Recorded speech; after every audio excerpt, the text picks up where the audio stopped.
Thank you very much, Mark, and I'm really thrilled to be here to the grandfather of Civil War roundtables. So it's a real honor to be here, and it's also an honor to be with several fellow Minnesotans here. I'm a big Viking fan, not a Bear fan. So in some ways, I know I've stepped into the lion's den, but that's okay. I've got It's the Bear's den. Lion's den. A good one.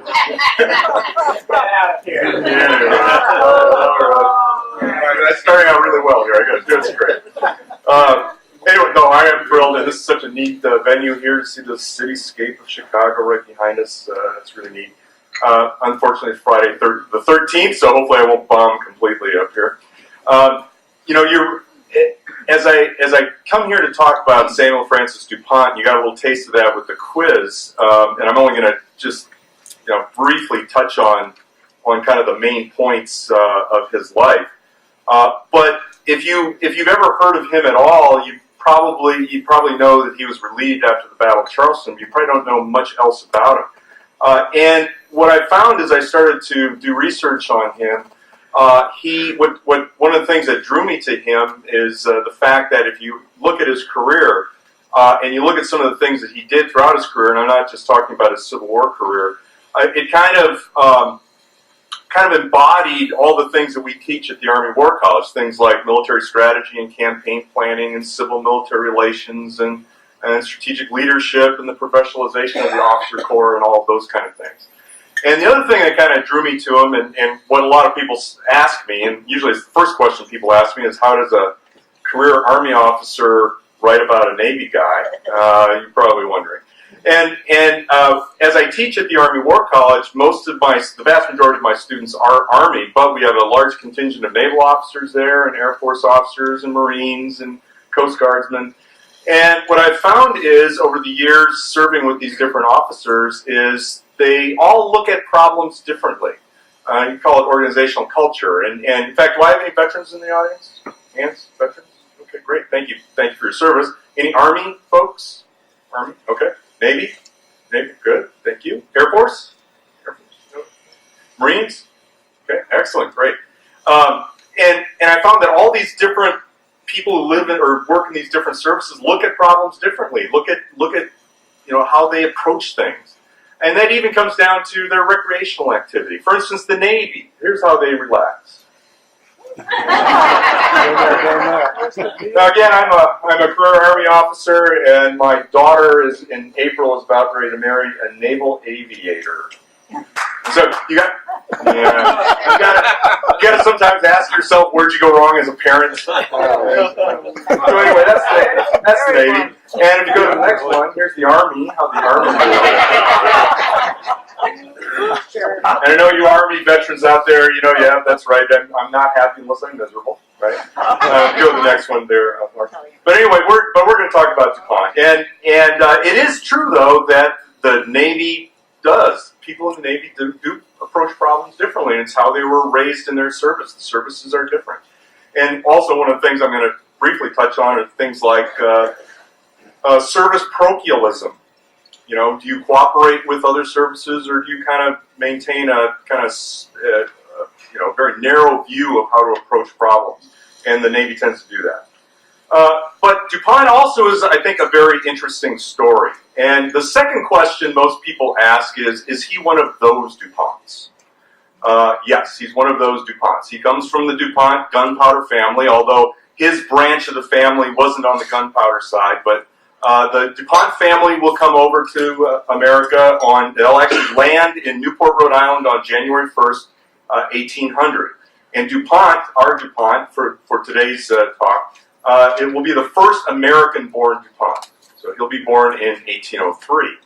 If you go to the next one, Mark, this is a picture of Dupont as a 12-year-old midshipman when he enters the United States Navy in 1815. 12-year-old midshipman. He will serve on active duty for 50 years.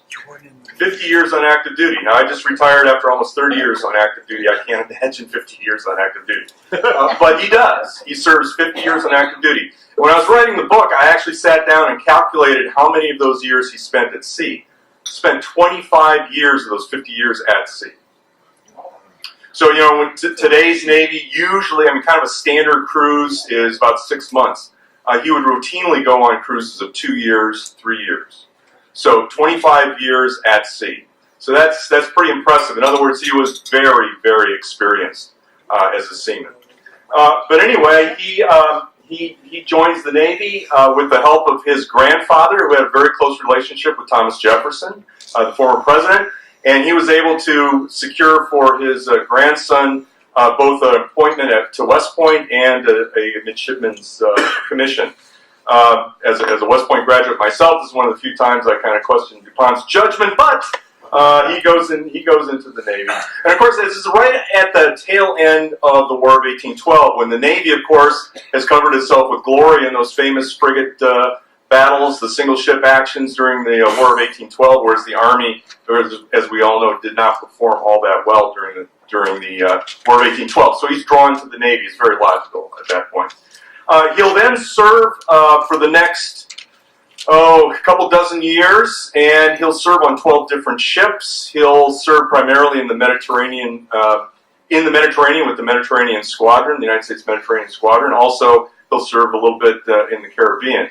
It's during this time that he learns the ropes. That's where we get that phrase, learning the ropes. How to sail these very complex sailing ships. And he becomes a very, very good seaman. He develops an outstanding reputation throughout the United States Navy. The Navy at the time, incredibly small, only 700 officers in the United States Navy around this time. So, in other words, you know all the other officers in the Navy after you've served for several years. What he finds, though, he's disappointed in many things about the United States Navy, but primarily the professionalization of the officer corps. And this had to do with the fact that the only way you could get promoted in the United States Navy was to have a vacancy above you. Just press the up arrow on that. The only way you could get promoted is if somebody above you died, basically, or quit the Navy.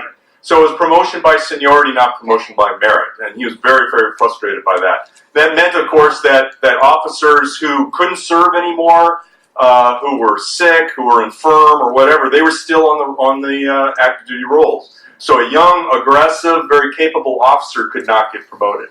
So it was very frustrating for people like DuPont, who were those young, aggressive, very capable officers. So this will frustrate him for a long time. If you go to the next one, Mark.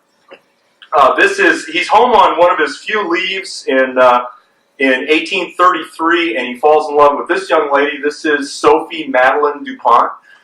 She's his first cousin.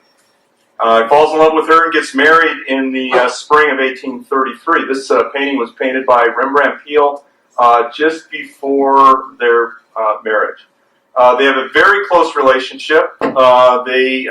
It's much more of what I would think a 20th, 21st century marriage, in which it's kind of a 50-50 proposition. We think of early 19th century marriages as very kind of patriarchal. It was not the case with these two. They were very, very close. DuPont never made an important either personal or professional decision without running it past Sophie. They're very frugal, obviously. They didn't have to change the monograms on the towels. Marrying your first cousin. Probably a good thing. They did not have any kids, as it turns out. Sophie was in frail health most of her life, but she will outlive him by about 25 years. But a very, very close relationship. She's 7 years his junior when they get married in 1833.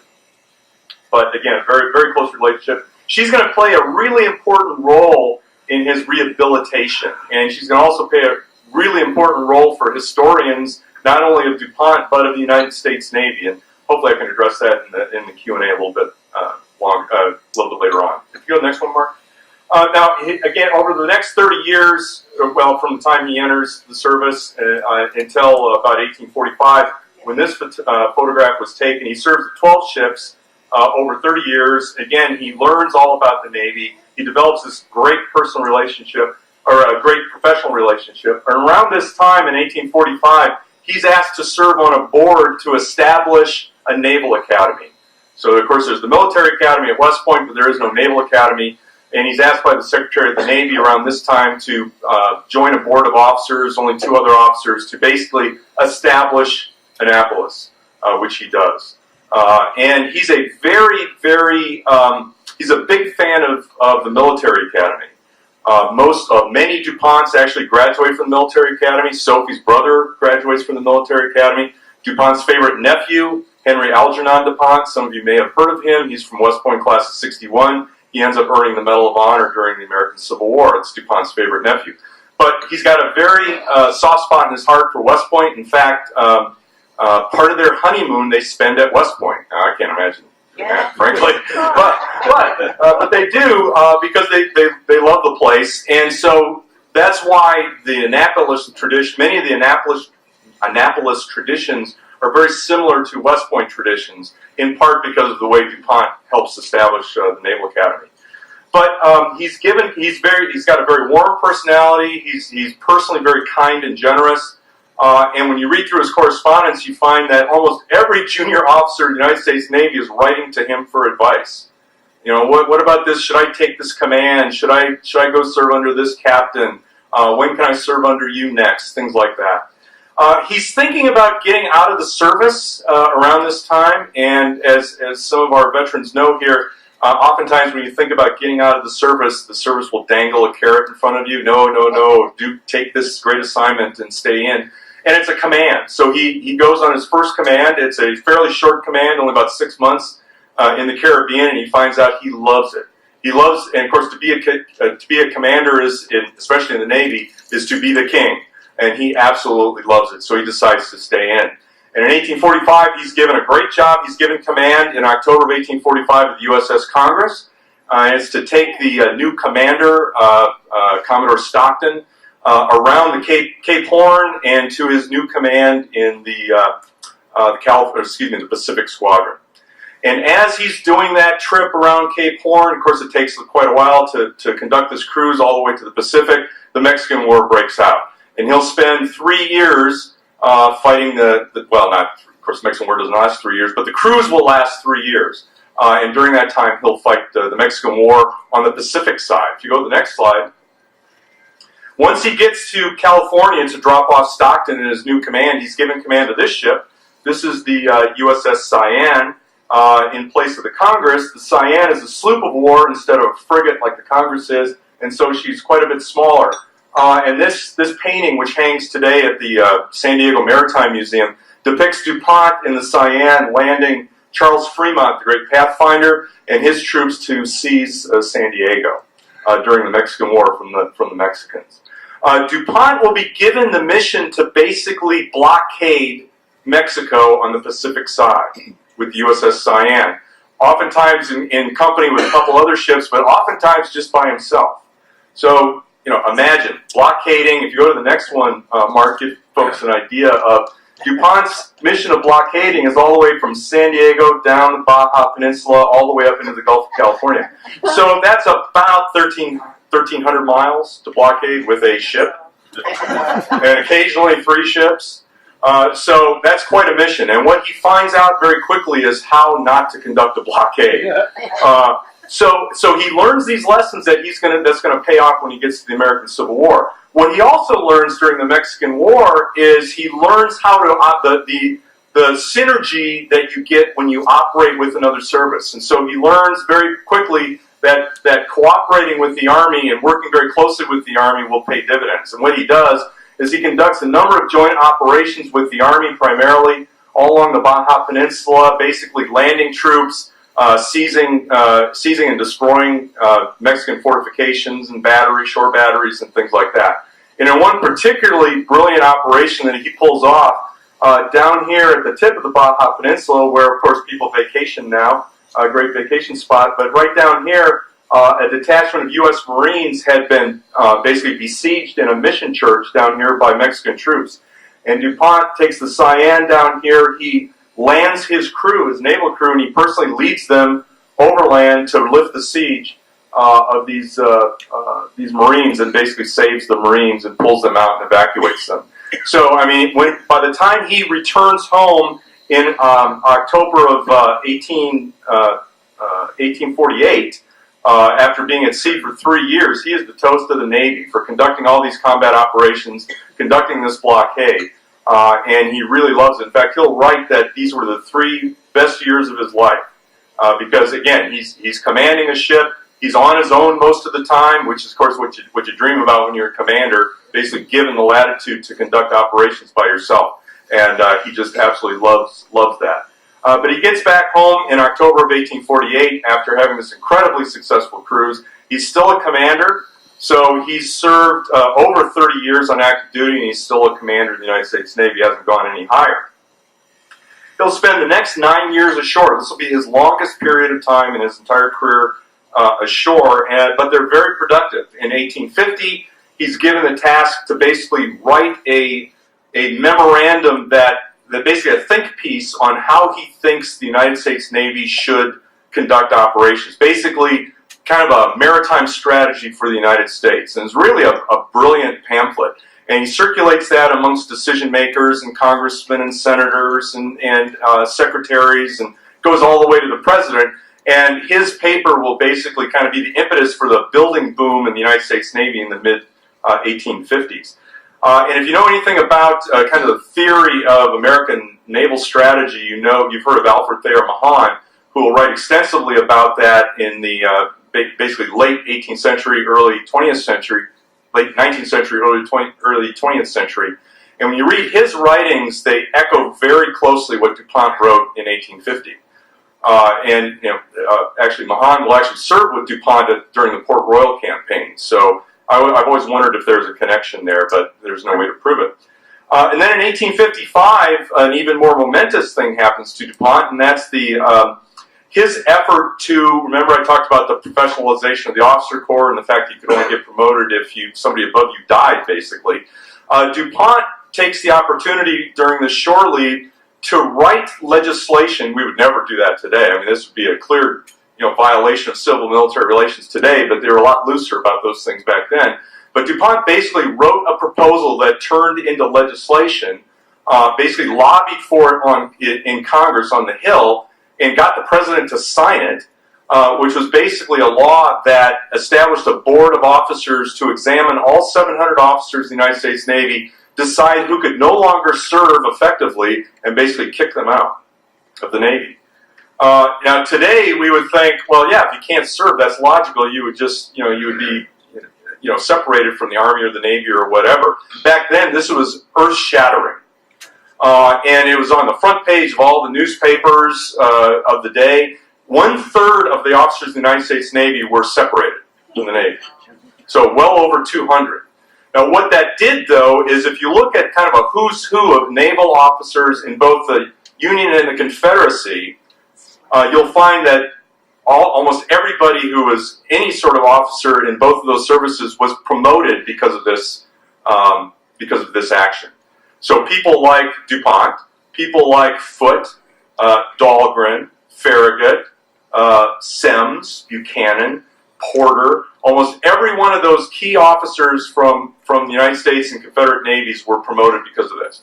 And at the time, it was so frustrating that you weren't getting promoted that many officers were leaving the United States Navy because they were so frustrated they weren't able to advance. So this was really outstanding legislation. But as you might imagine, those 200 and some officers who got kicked out, they weren't too happy about things. And in fact, Dupont was actually accosted on the street of Washington, D.C., and one of the officers who was kicked out actually threw a punch at him and was later court-martialed. So Dupont is catching all sorts of political fallout from what happens because of this legislation. And he goes to the Secretary of the Navy and says, please send me back to sea.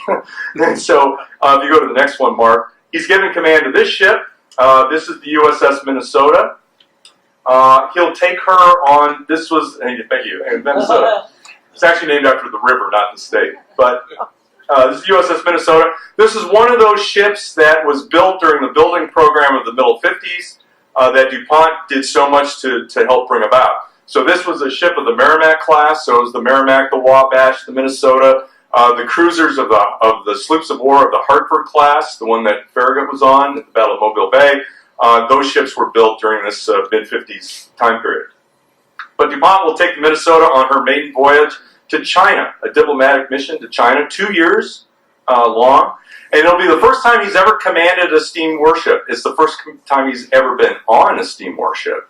And so he learned, like he did in the Mexican War about blockading, he's going to learn a lot about the intricacies of the steam warship, the importance of having fueling stations close by, the importance of having fresh water sources, the importance of maintenance that he never really had to worry about before with his sailing ships. So now he's got to worry about it with the steam warships. And that's going to play into what he does in the American Civil War. Well, he arrives back home, and he's already served about 45 years on active duty. Like a lot of us, he's looking for his retirement job, a good job to kind of end his career. And he's given kind of the dream job for a naval officer who lives in Delaware, and that's command of the Philadelphia Navy Yard. If you go to the next one, this is a picture circa Civil War time period. This is the Philadelphia Navy Yard over here. Philadelphia, that's the Delaware River here, New Jersey across the way.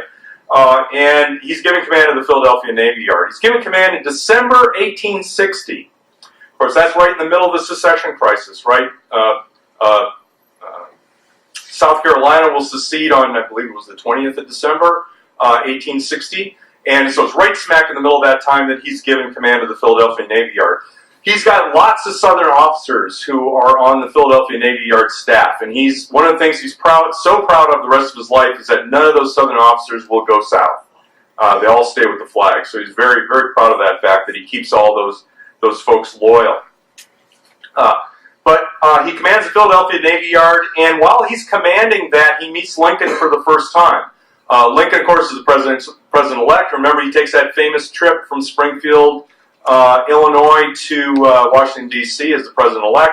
And one of his stops, if you go to the next one, Mark, is Philadelphia on Washington's birthday in 1861. And the president is president-elect, is somewhere up on the dais here. And as the senior military officer in the Philadelphia area, Dupont is up there too. So he meets Lincoln for the first time.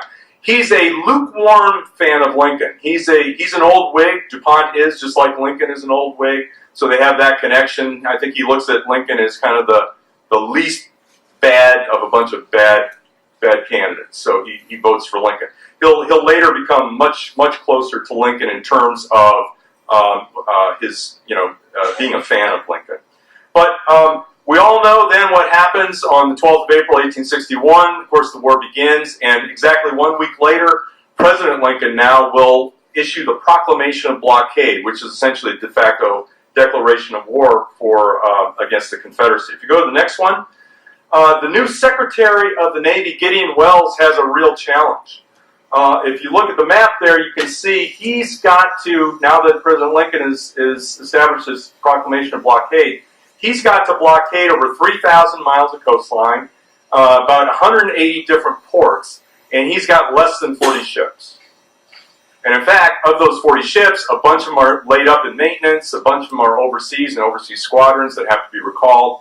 So it's a daunting task. And so what Welles does is he looks around to the available officers in the area and says, who do I have that knows anything about blockading?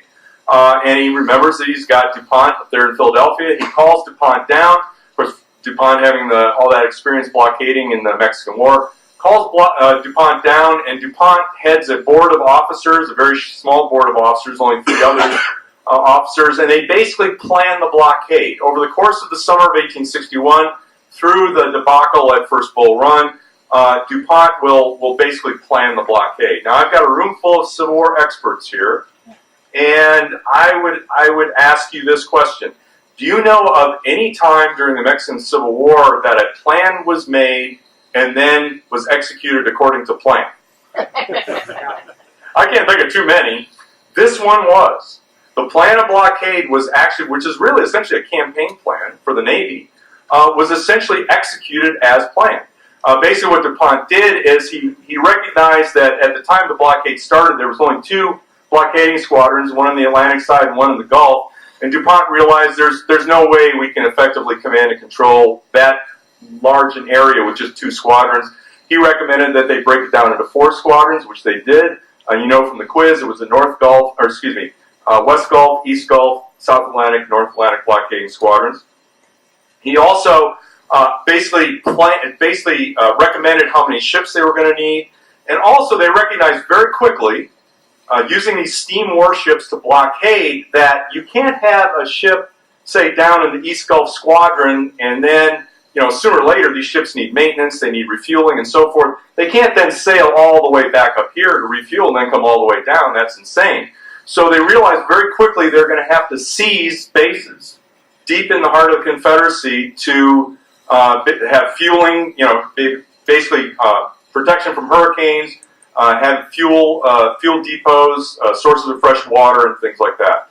So he basically plans joint operations with the Army to seize these bases. It's one of these little-known Civil War stories that there's a number of Union bases deep in the heart of the Confederacy throughout the entire war. Is basically to feed these blockading squadrons. So they plan all that. Now this plan is briefed up through the Secretary of the Navy, obviously, the Secretary of War at the time, Cameron, the General-in-Chief, who at the time was Winfield Scott, all the way up to the President. And the President will approve this plan. So just like we would do today, that's how you do a campaign plan today. Brief it all the way up, ultimately it goes up to the President for final approval. And that's exactly what happened here. So Dupont meets Lincoln for the second time when he briefs his plan of blockade. And Lincoln will actually write, it's actually in his papers, where he says, let the plan for the blockade be executed, or something along those lines, be carried out, I think is what he exactly says. So Dupont does that over the course of the summer, and Gideon Welles, his boss, realizes that, he looks around for commanders for these different squadrons. He says, well, Dupont did a pretty good job putting this plan together. I'm going to give him command of the South Atlantic Blockading Squadron, with its area of operations basically being from just north of Charleston all the way down to the Florida Keys. So within that, there's two very, very important ports. Probably the most important is Charleston, of course, the very heart of the Confederacy, and then Savannah, too. Okay, next, please. Here's his boss, Gideon Welles. They're very close. They have a very close relationship early on, but that's going to break down a little bit later on. Next. This is another man he's going to deal with almost on a daily basis. This is Gustavus Fox. Gustavus Fox starts out as the chief clerk of the United States Navy, later becomes the assistant secretary of the Navy. Again, a very warm, close relationship, which will break down a little bit later on. If you go to the next slide. Now, one of the first things they realize, they have to seize a base for the South Atlantic Blockading Squadron, and Dupont basically picks the area around. Oh, my thing is dying. There we go. Picks the area around Port Royal Sound as the best base for the South Atlantic Blockading Squadron, and they put together an amphibious operation to take Port Royal Sound. And you can see here's Charleston up here. Port Royal Sound is just south of there. Hilton Head Island is one of the islands, so if you've ever gone golfing or whatever down Hilton Head, you've been right in that area. If you go to the next one, what Dupont does is he goes up to New York City, he puts together this amphibious operation. It's the largest amphibious operation in American history to date. 100 ships, most of them are transport ships, not combat ships, but 100 ships and 13,000 troops. So again, just a little bit larger than the Great Veracruz, Winfield Scott's Veracruz amphibious operation in the Mexican War. So they go down there, and of course, here's again where you run into no plan really survives once you kick it off. On their way down, they run into was probably a tropical storm. It scatters the entire fleet. It sinks the transport that's carrying the landing craft naturally. It sinks the ship that is carrying all the Army's horses.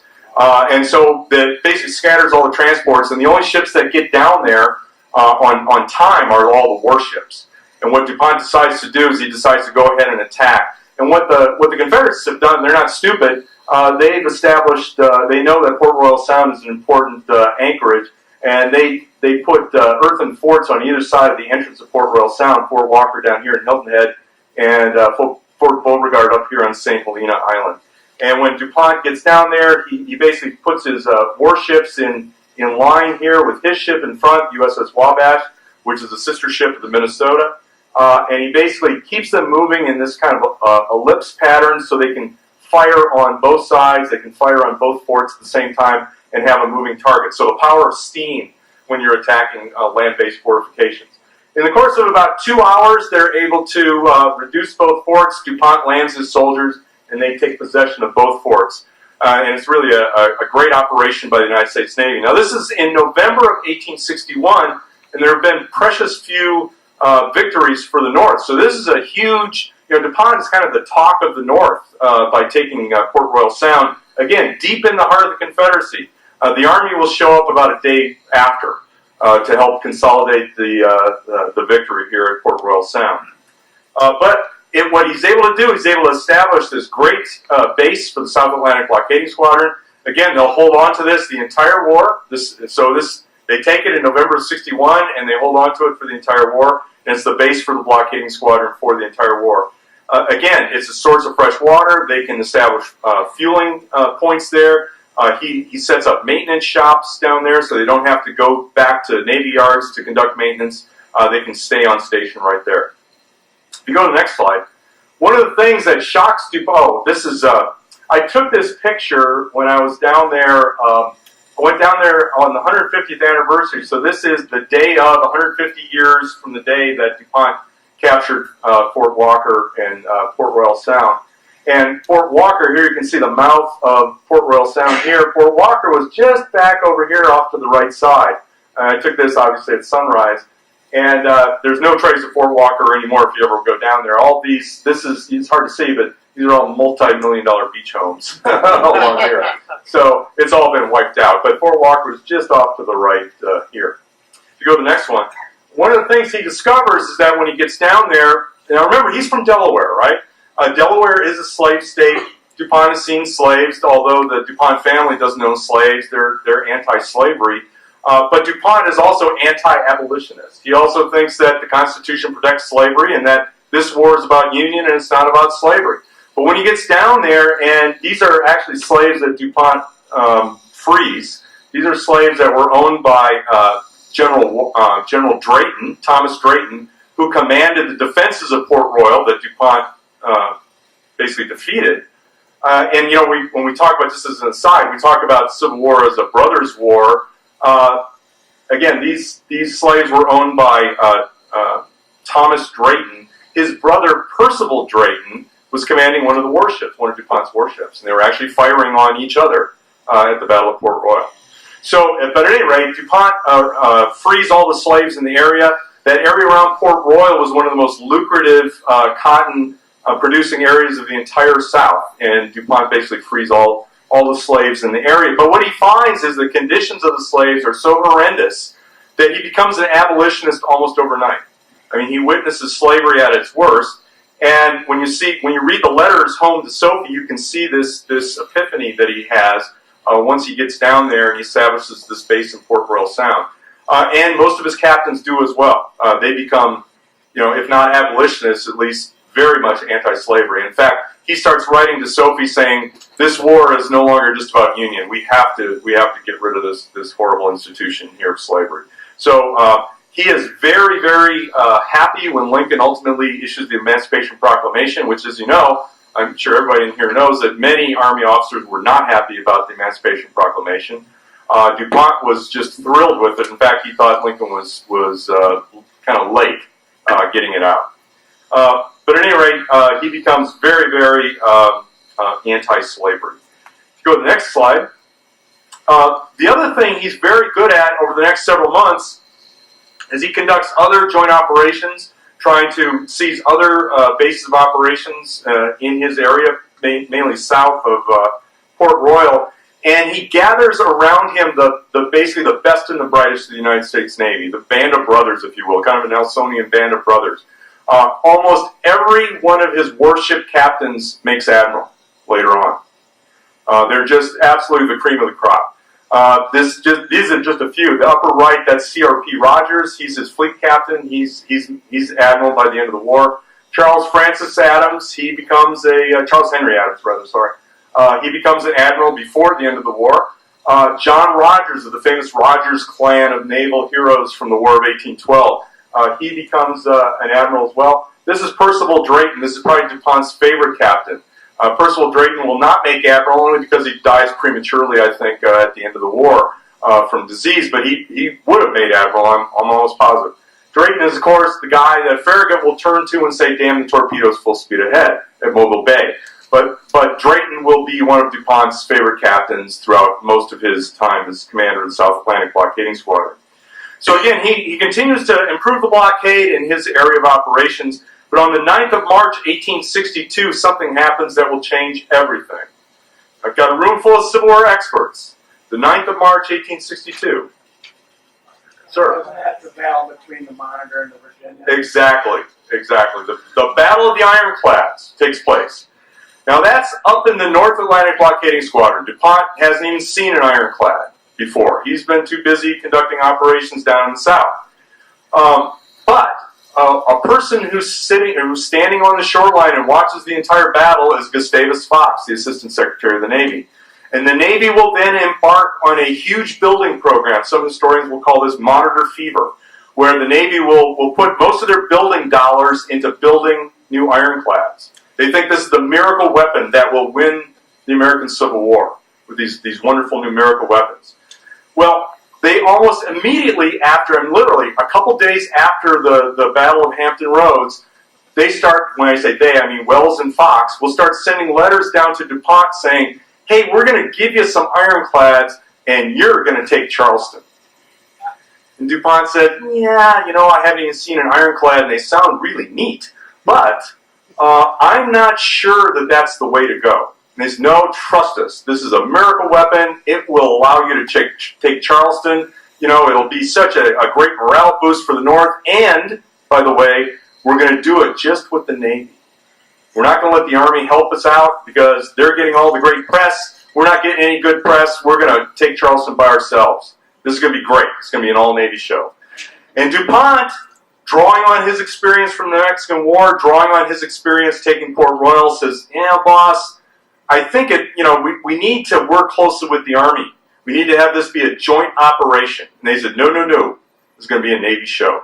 So this is that Navy parochialism I was talking about, where the leadership, Wells and Fox, the civilian leadership, are thinking just the Navy. DuPont, military guy, giving his best military advice to his civilian bosses, is saying, no, it needs to be a joint operation.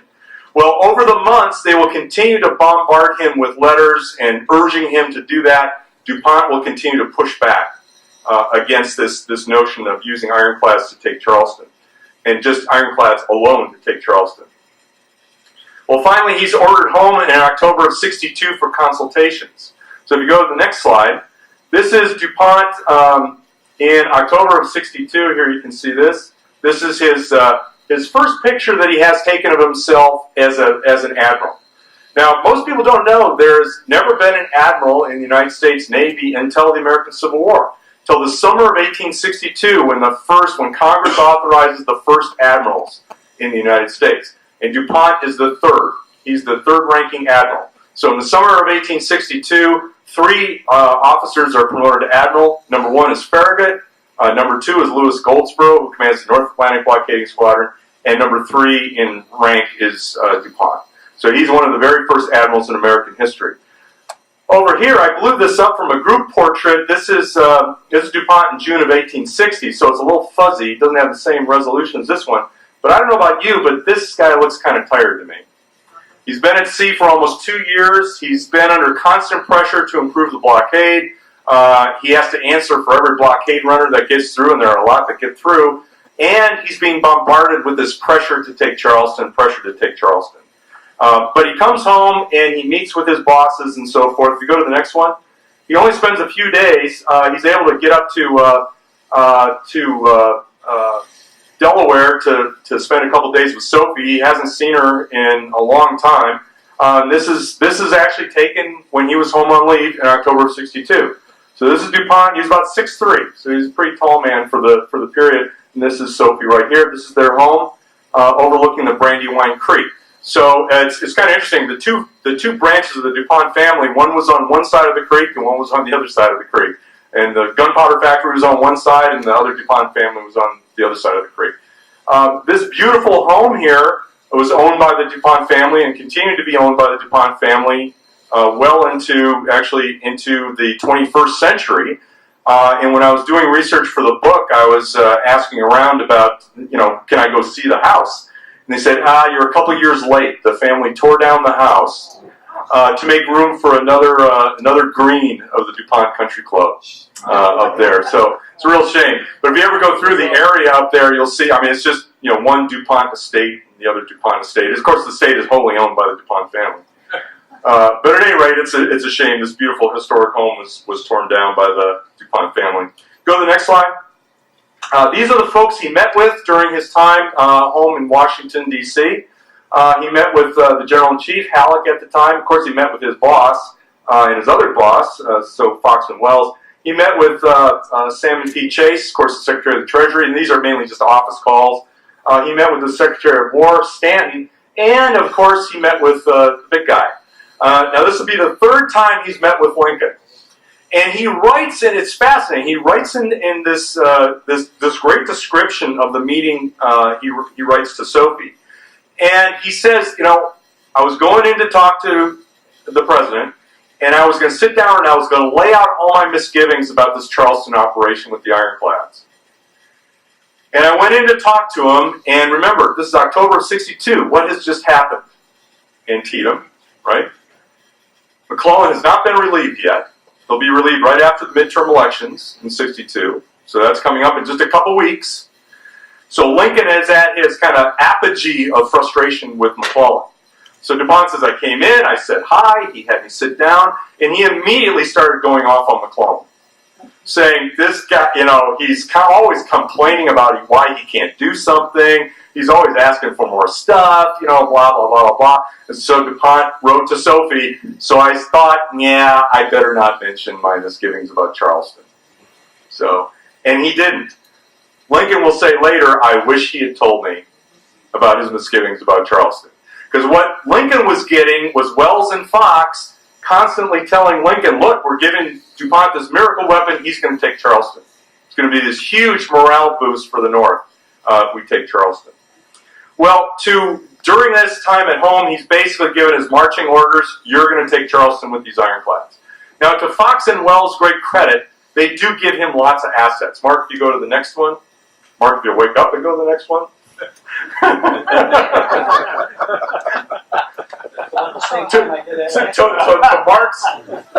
In Mark's defense, he saw this last night, so he's hearing the same lousy jokes and everything. But anyway, he's given a lot of assets. He's given 7 of these, which are the Passaic class monitors. This is the follow-on from the original monitor class. So the monitor, of course, was a class of 1, and this is a follow-on. So this will be some improvements.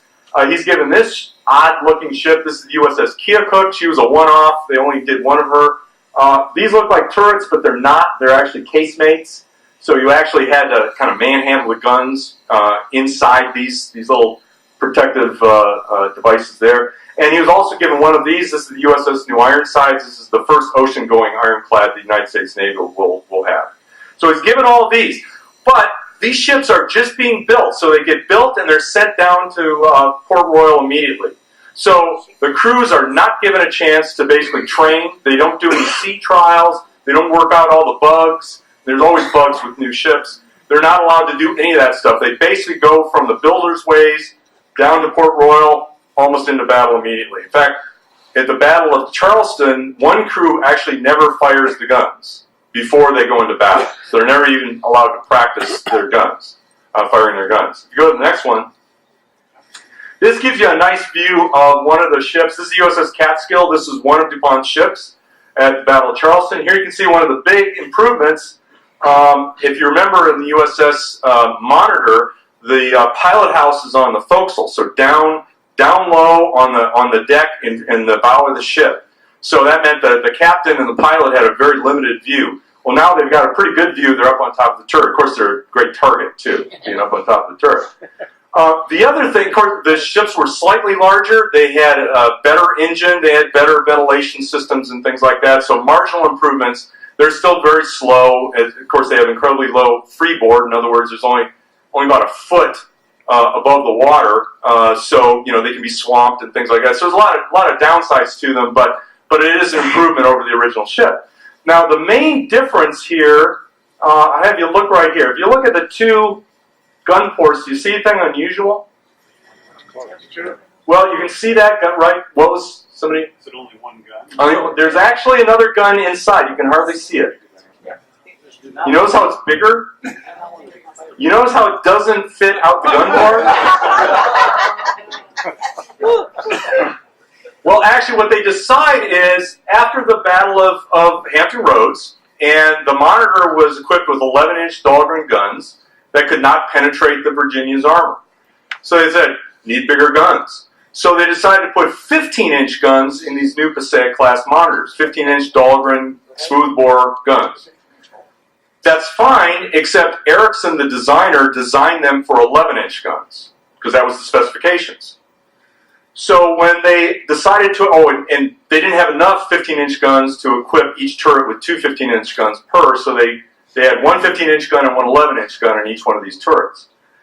So they went back to Erickson, they said, well, you need to make the gun ports bigger. And he said, look, I designed these for 11-inch guns, and if I make them bigger, it's going to make the turret bigger, weaker, because I didn't design them for that, all the stresses and strains and all that stuff. So that's not going to work. Well, obviously, the projectile, by the way, does fit out the gun port, but the muzzle doesn't. So if you fire it like that, of course, you're going to kill the gun crew, and they hate that. It's hard to get volunteers to man these guns when that happens. So the captains are just incensed. They're saying, well, look, we can't go to war with these ships. And so Erickson comes up with an ingenious design. If you go to the next one, Mark, this is an engraving, a Harper's Weekly engraving of the inside of the turret. And here you can see the 15-inch gun there, a lot bigger than the 11-inch gun. But you also notice this contraption up here that this one doesn't have. What Erickson does is he creates what he calls a smoke box. And if you think about this as like your dog and cat goes to the vet and they have to put one of those cones around its neck. All right, think of sort of that. They put a cone around the neck of the muzzle of this ship, and they bolt it to the side, so all the concussion and debris and everything else is directed out the gun port instead of back into the turret. So that saves the crew. What it does, though, is because now this is very unwieldy to mess around with the smoke box and aim the gun and reload it and all that, because these are muzzle loaders, you have to pull it out of the out of the gun port to reload it and everything. It drastically reduces the rate of fire. And so because you also have to aim this gun now out that gun port, that slows down this rate of fire because you're interfering with this gun crew. So what happens is a well-trained gun crew could fire both of these guns maybe 2 or 3 rounds a minute, well-trained. Now you reduce the overall rate of fire of these ships by from 2 or 3 rounds a minute to about 1 round every 5 minutes. So just imagine the reduction of rate of fire. Well, the captains of these ships are they're just going crazy. How can I take this ship into combat with that kind of rate of fire? And the answer was, you will take it into combat with that rate of fire. So, they try to do as much training as they can on these ships, but it's very, very limited before they actually have to go into combat. If you go to the next one. This is Dupont right here with his staff on the USS Wabash. This was taken right around the time of the attack in April of 1863. So this is Dupont and his staff. You go to the next one. Finally, on the 7th of April, 1863, Dupont will take the first all-ironclad fleet into battle at Charleston to try to take the city of Charleston. 7 Passaic-class monitors, 1 ocean-going monitor, and the USS Keokuk. It's almost an anticlimax. What the Confederates have done over the past 2 years is they have turned what British naval observers will call the most heavily fortified port in the world. And that's what they have turned Charleston into.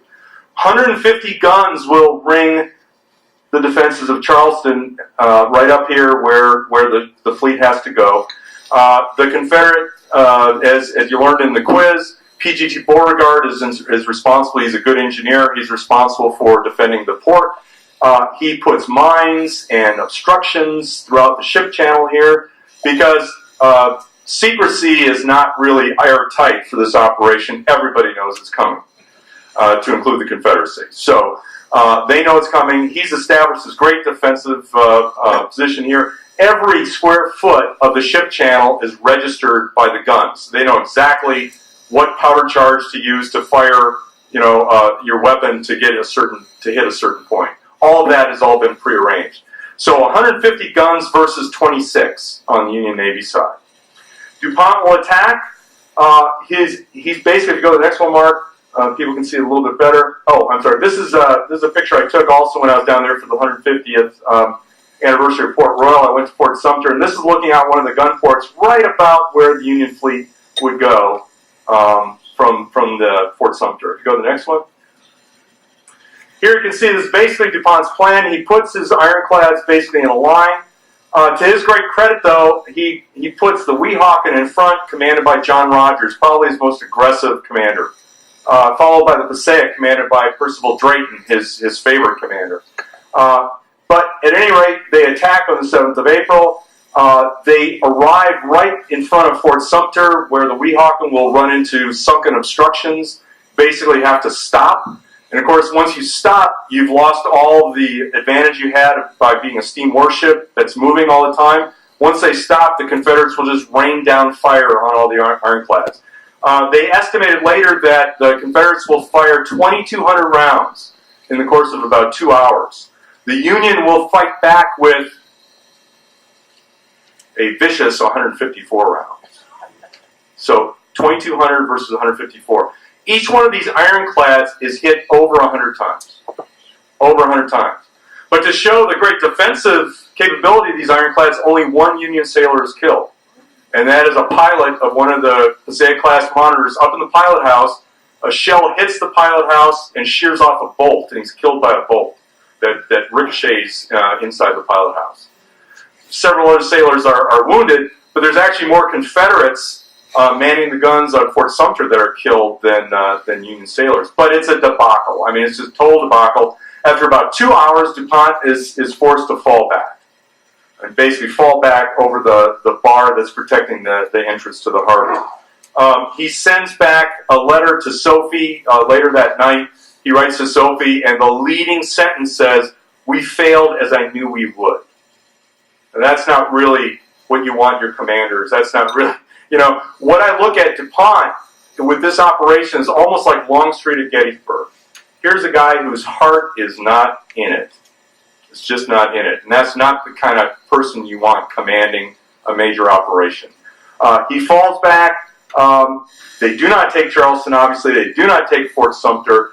And he starts this exchange of letters back and forth to Wells and Fox over the course of the next few weeks. Basically, Wells and Fox say they're pretty conciliatory. They say, "Okay, got it. You didn't succeed. We know you can do it, though. Try it again." And Dupont says, "You got to be insane. I'm not going to try it again." And so back and forth, and Dupont's responses start becoming increasingly insubordinate, basically. And at one point, he says, "Look, if you don't like what I'm doing, relieve me." And this is one of those things where you better be careful about what you ask for. You might get it. And they said, "Well, fine, you're relieved. You're relieved of your command." So it's a huge drop from an officer that I would argue at the beginning of the American Civil War, if you were to conduct a poll of all the naval officers in the United States Navy and you were to say, who is the top officer in the United States Navy, they wouldn't have picked Porter or Farragut or any of these other guys. They probably would have picked Dupont. So it's a huge downfall for one of the top officers in the United States Navy. If you go to the next one, this is a picture of the USS Passaic taken after the battle. You can see all the shell hits here. Every time a Confederate shell hit the turret ring of any of these Passaic monitors, it jammed the turret. So again, these bugs that they weren't able to work out before they went into this battle. He's relieved by, and you learn from the quiz, if you go to the next one, he's relieved by this man, John Dahlgren. One of these great ironies, remember I talked about the board in 1855 to decide who was to get kicked out of the Navy. The board wanted to kick out John Dahlgren because he was this ordnance expert who never went to sea. So what good is he? So they wanted to kick Dahlgren out. Dupont personally fought for, and I found the kind of confidential memos that Dupont wrote. Dupont personally fought for him to keep him in the Navy, but he didn't like him personally. They were not close at all. In fact, Dupont didn't like him, but he knew he was a very capable guy. So Dupont fought to keep him in the Navy, and Dahlgren was the one who ends up relieving him. Dahlgren is a very aggressive guy. He'll take all those ironclads that Dupont had, they'll repair them, and he'll start trying to attack Charleston over and over and over again. He beats his head basically his fleet, against the defenses of Charleston for the next 6 months, and they're not able to get through. They're not able to do anything except kind of turn Fort Sumter into rubble. But what he does is he writes a letter to Wells and Fox at about 6 months after Dupont is relieved saying, yeah, you know, Dupont was right. The only way we're going to take Charleston is with a joint Army-Navy operation. And of course, how does Charleston actually fall? It falls in January of 1865 when Sherman marches up from the south. And ultimately he'll basically take Charleston from the land side, with cooperation from the Navy at the same time while he's doing it. Well, for Dupont's final 2 years, he's going to fight to clear his name. He'll demand that Wells and Fox will release all the correspondence to the public to show that he was against this attack. They of course refused to do that. They felt that if they do that, that's going to put a bad spin on the power of the ironclad. Remember that ironclad fever that they have? So they refused to do that. His health starts deteriorating. He has diabetes. He starts getting these acute bronchial asthma attacks, and in fact, on the 23rd of June, 1865, while he's visiting Philadelphia with Sophie, he has one of these acute bronchial asthma attacks, and he dies. He's 62 years old. It's fortunately after the end of the war that I argue that he did so much to win. Now you're probably asking, okay, why do we care about this guy, this loser who was relieved at Charleston? And I think it's important to look at his legacy, what he was able to accomplish, both in the American Civil War, especially early on with the Blockade Board and all of that, and the importance of building a solid blockade, but also in his preparation for the Navy for this war. They didn't know the war was coming for sure, but the Navy is really an outstanding force, largely because of his efforts. Now, there's some physical legacies of Dupont around. If you go to the next one, please, Mark. This, by the way, is great portrait, huge portrait, by the way. It hangs in the National Portrait Gallery in their kind of Civil War room. I went there, I don't know, 6-7 years ago to see it, and I walked into the Portrait Gallery. I hadn't been there for many years, so I didn't know exactly where I was going, and I went to the lady and I said, hey, where's the portrait of Dupont? She said, well, just a minute. She looks up, now we don't have a portrait of Dupont. And I said, well, yeah, you do, I know you do. No, we don't. So I walked down to the Civil War room, there it was. She didn't even know. But it's actually one of the larger portraits. They've got portraits of Lee and Grant and everything, but this is actually one of the larger ones there. Go to the next one. This is his grave. He was buried in the private Dupont cemetery. You actually can't go see it. You have to have a member of the Dupont family bring you in there. I had to track down a member of the family to actually escort me in so I could take this picture of the Admiral's grave. It's there, right outside the family home. But it is kind of neat if you ever might not get the opportunity, but it is back there. Climb over the fence, I suppose. If you go to the next one. I don't think so. Yeah, they probably have stick the Dobermans on you. There are some physical legacies left from Dupont. You know, you would think as one of the founders of the Naval Academy there'd be something there, but there's not. There's not a street. There's not a building. There's not a water fountain. There's not a men's room named after Dupont, which I think is a shame. I've actually talked to some Navy admirals about that, and they said, yeah, that's very interesting. Next. Thank you for your interest in national defense. Sophie, pardon? Where is this? I'll get into that.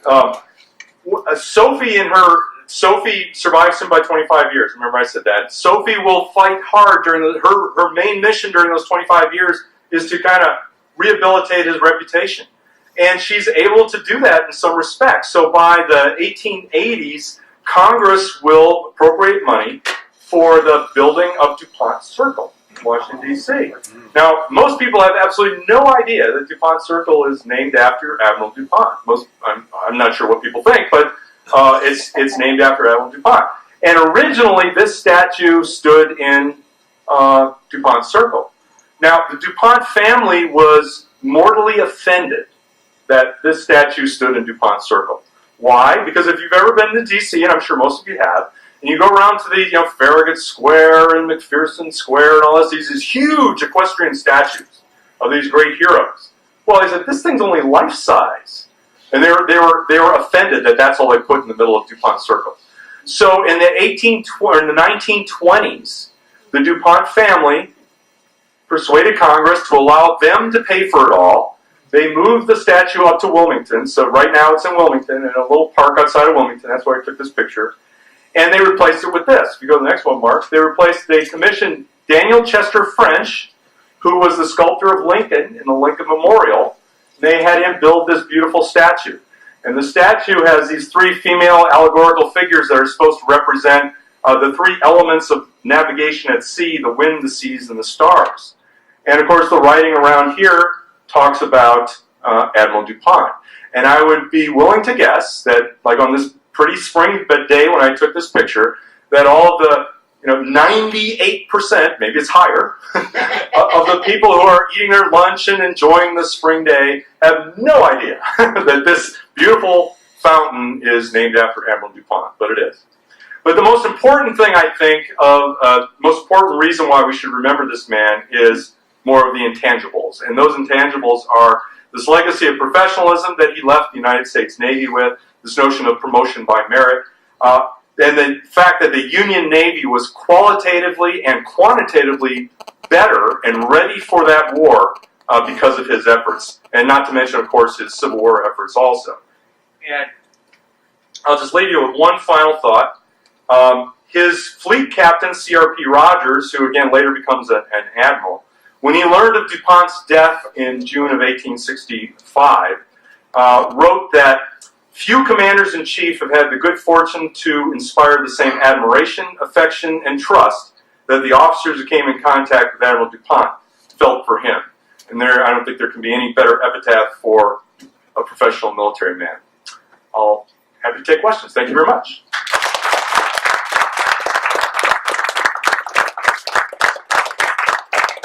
I don't know how much time we have, Mark, but if anybody's got any questions, I'd be glad to. Yes, sir. When those 235 men were kicked out of the Navy, were they given pensions? Because the Army didn't have pensions at that point. Yeah, that's why there were no pensions. When they kicked these guys out, some they just kicked out. I mean, there were some that had. I mean, there were wife beaters. There were chronic alcoholics. There were some really bad apples in that 200 plus guys. There was a certain percentage that got nothing. You're gone. There were other guys who had, in fact, there was one officer who had lost both legs in a fight against basic pirates off the African coast, in a fight with the African squadron that was fighting the slave trade in the 1830s. He was still on active duty. He obviously couldn't go to sea, but he had given a lot to the country. So somebody like that was given a basically half pay for the rest of their life, but they were removed from the active ranks, so they were no longer taking space. So it was a combination of guys just getting booted out, the bad apples getting booted out, and officers who had served honorably got what we would call sort of a pension. So great question. That helped it helped a little bit, but they were anybody who was kicked out was very upset. You can imagine. Yeah. Yeah, sir. Why did you mentioned something about Lincoln saying that you wished that he wanted? Yeah. Could you elaborate a little more on that? Yes, I didn't go back to that. Shortly after the attack on Fort Sumter, or the attack on Charleston failed, so this was in late April, early May of 1863. One of DuPont's best friends, who was a radical Republican congressman from Maryland, Henry Winter Davis, goes to Lincoln and says, "Look, Wells and Fox are trying to railroad DuPont. DuPont had been complaining about this operation. He'd been saying that this is not going to work for months and months and months, and you have to intervene to save DuPont's career." And that's when Lincoln said, "Why didn't he tell me back in October? I didn't know anything about this. Wells and Fox just kept on telling me how wonderful things were going and how this was going to be this great victory." And he said, "Well, this isn't the way it was." And Davis walked out of that meeting thinking he had convinced Lincoln to intervene on DuPont's behalf. Again, remember I said late April, early May 1863. What happens late April, early May 1863? The Battle of Chancellorsville. Total disaster, right? Remember Lincoln said, my God, what will the country say?" After that, so his focus goes away from the Navy and back to the Army, and he does nothing. I mean, he's got bigger fish to fry. And frankly, he trusts, unlike his, you could call it interference if you want. I prefer calling it trying to unscrew things. but you know, he interferes air quotes, in the Army a lot because he has to. He doesn't interfere with the Navy because he really doesn't have to, because Wells and Fox are really capable administrators. I think they're wrong in this case, but otherwise they do a tremendous job with the United States Navy, and he basically trusts them to handle it. And so what Davis thinks he thinks he's got a commitment from Lincoln when he leaves that meeting. Lincoln doesn't follow up. Now, part of it too is, remember, Henry Winter Davis is a radical Republican congressman. That means he's not a friend of Lincoln. Lincoln doesn't like him. They are not friends at all. They're both Republicans, but he's one of the radical, Republicans who wants to really punish the South. So they do not get along. That may have been part of it too. But Lincoln does not intervene. Sir. Did Dupont ever express any views pro or con on the racial integration of the U.S. Navy? No. Actually, I never read anything about that.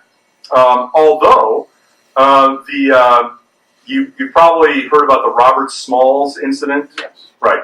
Well, that takes place while Dupont is commanding the South Atlantic Blockading Squadron, where the slave seizes a Confederate vessel, and he basically turns it over to Dupont's squadron. And Dupont basically, he takes care of this guy. I mean, he makes him a pilot in the Navy, and gives him very, very important responsibilities in the blockading squadron. And he also, what he does is all those freed slaves that you saw, he starts turning them into units, into Army units. And he's slapped down by the Navy Department for doing that, because this is before the federal policy on enlisting African Americans into the Army. So Dupont starts actually training Army units in the Port Royal area of ex-slaves. So he is very enlightened. He brings down all these church groups and educators to educate the freed slaves down there. In fact, there's a great book called The Port Royal Experiment about all that. And Dupont is very enlightened when it comes to that. For his time, of course. Sir. Yes, I have two questions. Yeah. First, what role, if any, did the U.S. Marines play at Port Royal and at Charleston? And two, when did the Navy start wearing the white uniforms? I could not answer the second. I would have absolutely no idea when they started wearing white uniforms. I know I've seen pictures of them wearing white uniforms around the turn of the century, but I don't know if they started before or not. I really don't know. Going back to the Marines. Dupont is a huge fan of the Marines. Big fan of the Marines, like most naval officers are at this period. But the Marines aren't organized into large units at this point. So the Marines are involved in the Port Royal operation. They go ashore with the other Navy crew to take possession of the two forts, because the Army hasn't arrived yet, so the Marines are the logical guys to do that. So they play an instrumental role in that. But they're not large units. I mean, they're not battalion-sized units of Marines that you can send in to do something. So they're mainly small detachments on board these Navy ships. So he's a huge fan of Marines. He uses them as effectively as he can use very small units. But they're not. They don't make. They're not kind of at the forefront just because they're not large organizations. Great question, sir. There's a long history of Army generals getting involved in politics and becoming president, or at least trying to. Right. But not so much for admirals. Any idea why that is?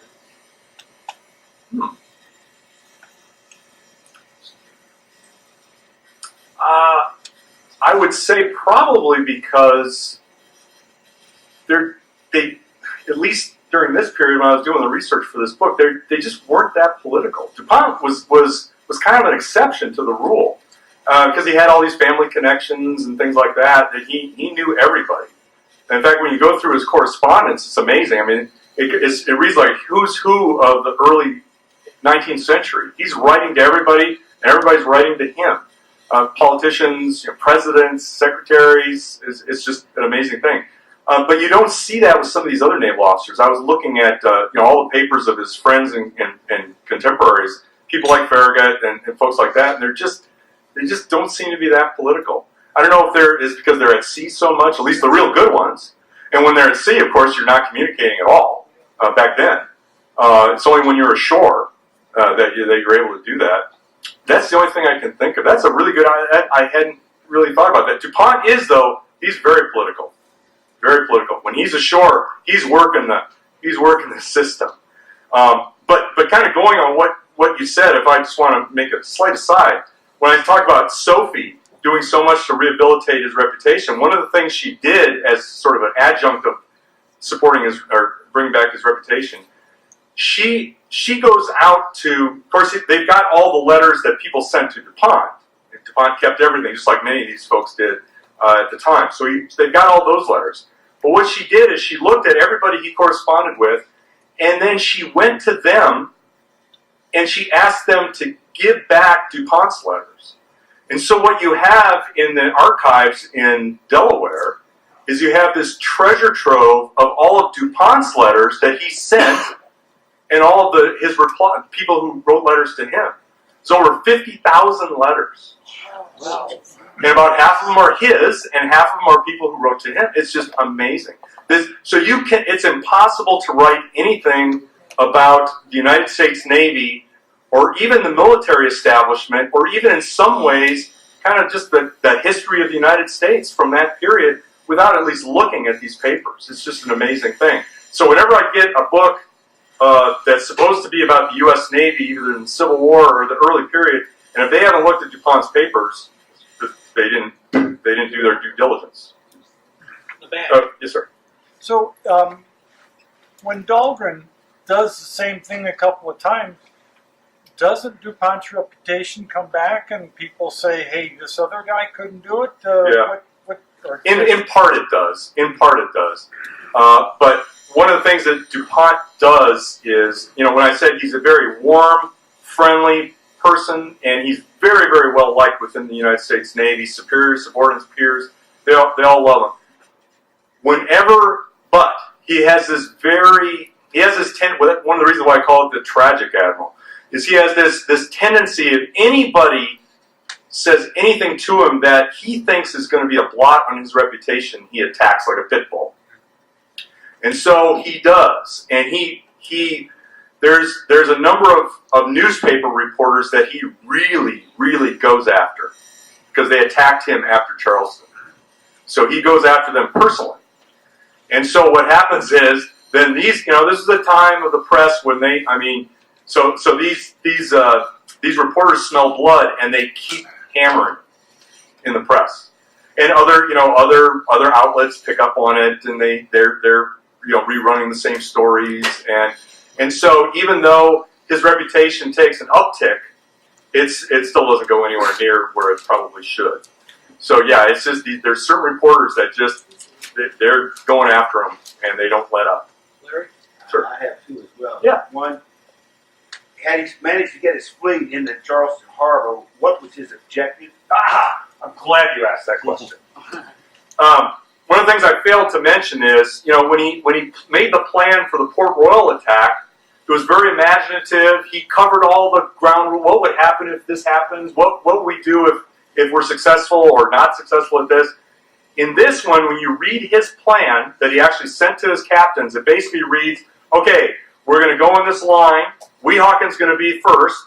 And once Weehawken arrives outside, just next to Fort Sumter, we're going to take down Fort Sumter, and then we're going to see what happens. Really, So that's his plan. He wasn't looking to go into the harbor. Oh, yes, he was. But he had no plan. There was no plan. It was just, we'll see what happens. Now, that's not a good plan. That's not a plan. Today, we would call it had no branches and sequels. That's what we call it today. That would be the term we'd use today. In other words, what happens when we take Fort Sumter? What do we do then? Do we go into the harbor? Do we go up to the wharf and say, please surrender? Do we, I don't know, do we take down some of these other batteries? What do we do? There's actually 2 Confederate ironclads that are inside the inner harbor. What if they come out? What do we do? Who goes against those ships while the others maneuver around? Nothing. There's nothing like that. again, this kind of goes to my conclusion that it's almost like Longstreet. He doesn't think they're going to succeed. He doesn't think they're going to even get past Fort Sumter, so he doesn't even plan for it. Realistic approach. And your second question? Kind of like Fine, when we take An opinion he gave a fair. What happened when we take He feels he's a big fan of Farragut. Yeah, they're contemporaries. They're about the same age. They entered the Navy about the same time. I think Farragut's he's slightly senior. That's why he's named the first Admiral of the United States. They're not friends. I mean, they're not close friends, but they're very close acquaintances. So if you look through DuPont's papers throughout the entire war, they're letters back and forth, very friendly letters back and forth. Did he ever give his professional opinion of Farragut's ability? Yeah. I mean, he thinks he's a very, very competent guy. Last question. Sir. Is there any indication what Halleck and Halleck and Stanton thought of this plan? In particular, since they had such success at Port Royal? No. When he called on Halleck and Stanton, basically when he called on Halleck, it was just renewing an old acquaintance. He had known Halleck before in the pre-war period. It was just renewing an old acquaintance. And his letters to Sophie just said, "Hey, I stopped by." I said, he was just kind of paying office calls, and basically did the same thing with Stanton. So he didn't really talk about his misgivings with those guys at all. They had an idea of the Charleston plan? Not really. Again, because the Navy is keeping it close to the vest. They wanted to do it by themselves. So Wells was not going to Stanton and Halleck saying, "Hey, we got this great plan to use ironclads." Any indication what they thought of it afterwards? No, I never saw anything like that. But again, of course, they're focused on Chancellorsville and all those other operations. Let's give them.